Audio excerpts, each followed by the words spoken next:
On October 7, 2023, about 2,500 Palestinian militants crossed from Gaza into Israel, where they wounded, kidnapped, or killed several thousand. The descriptions were brutal.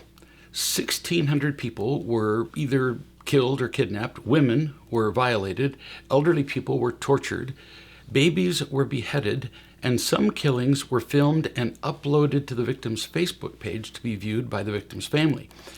As I read the reports, I noticed the frequent use of the word horrifying. And yes, it was all horrifying, but despite our professed horror, we keep dealing with this stuff. We keep dealing with similar horrifying events all over the world year after year. Israel, Ukraine, Armenia, Yemen, Syria, Iraq, Rwanda, where nearly 1 million people were hacked to death with machetes, no guns, and on and on. Our horror motivates us to respond to the atrocities with guns, bombs, peace talks, treaties, and sometimes just neglect. But the horrific events continue. They always have. Without diminishing the gruesome trauma of the present attacks, I strongly suggest that instead of being horrified and responding in the same ineffective ways, we might finally pay attention to the causes of these nightmares. In the field of medicine, for example, we don't just weep and complain about deaths from a particular disease. No, we work to identify the cause and then we do something about it. Why is it that we are failing to do exactly that here with the latest horror in Israel and with the endless others that keep occurring in the world? First, we must overcome an obstacle. As human beings, we have a long history of looking for easy causes, which usually means finding anything to blame for which we as individuals don't have to take any personal responsibility. So, we look for systemic problems: race, culture, gender, global warming, pollution, political systems, religion, economics, and more, because those causes and solutions require little personal change in us. If we blame large systems, we can feel involved by simply complaining to everybody around us, or pointing fingers, or waving posters against whatever. But we have thoroughly proven that changing systems has never worked, ever. What unites all these problems and conflicts is actually simple, not simplistic, just simple and kind of obvious. It's people that unite all these problems. It's us. It's you and me and our parents and our children and our friends as individuals. The problems of the world are simply our individual flaws writ large, illustrated on a larger scale. We can further nail down the real origin of our problems the instant we identify what all of us people need most in order to be happy.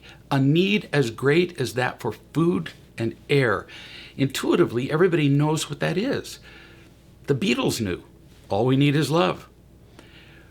We know the right word, love, but our notion of love is almost hopelessly confused and confusing because we have diluted the definition of love to the point that we casually refer to loving chocolate and entertainment stars and sports heroes.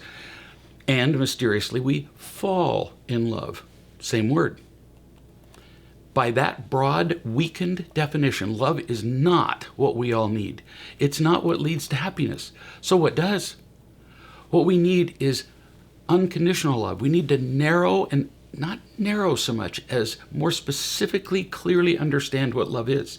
We need unconditional love, and most of us don't even know what that is. We need to feel people genuinely caring for our happiness without any disappointment or irritation. We need to feel the kind of love and attention we never have to earn, the kind that most of us have never known with any consistency. Most of us never known at all. Without that essential love, children grow up in pain, unavoidable. An unloved child is in pain, and then They tend to lash out at anybody or anything they can blame for their discomfort. Some of them grow up to become the monsters that horrify us at home and on a global scale. Regrettably, we believe that we can eliminate monsters by killing them or jailing them, but it never works. Only love eliminates the seeds of discontent and pain that fire the engines of monstrosity. Love melts monsters. Until we recognize that the solution is love, monsters will continue to sprout from the soil of pain. Yes, it will take time for parents to learn where to find this love and how to give it to their children. But what better to do with our time than to finally end the horrific conflicts and general discontent that plague us with love? We must finally pay as much attention to the supposedly little horrors that breed the nightmares we read about in the newspaper. We need to be horrified by any emotional violence directed toward a child, like the disappointment, anger, controlling, and bullying often inflicted by us as parents. We must recognize that every time we are angry at a child, he or she hears only 4 words in that moment: I don't love you. Until we become horrified by those behaviors, the pain our children feel will continue to result in the anger, victimhood, whining, violence, and uncounted addictions that destroy their personal happiness for a lifetime. We kill our children with these behaviors that turn their marriages into heaps of smoldering ash and produce yet another generation of crippled children when they have children.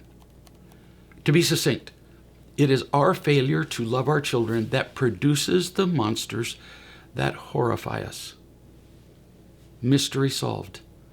When will we begin to see all this commonplace pain, no less painful but common, with as much horror as we now reserve for a beheaded baby? Until we do, the horrifying physical violence will continue despite our outrage and, frankly, inappropriate surprise. We shouldn't be surprised by all this. It is right to be horrified by physical violence. But if we withhold our horror until such acts occur, while we ignore the emotional pain of children who are not feeling unconditionally loved, we guarantee the continuation of the beheadings. Monsters are not a product of cultural, racial, or other differences. I once listened to an interview years ago with Ariel Sharon, former Prime Minister of Israel, who said that from a lifetime of experience, he had learned that the long conflict between Jews and Palestinians, which he knew well, he said this conflict was not about religion or culture or territorial boundaries. It was about 2 groups of people who could no longer talk with each other because they were in too much pain from their generational wounds and were no longer capable of loving each other. So simple and so profound. Monsters are created by slowly starving children to the point where their pain erases the moral compass required to prevent unrestrained violence. We must pay attention to the seeds of violence that are planted quietly. We must pay attention long before knives, guns, and explosives are involved.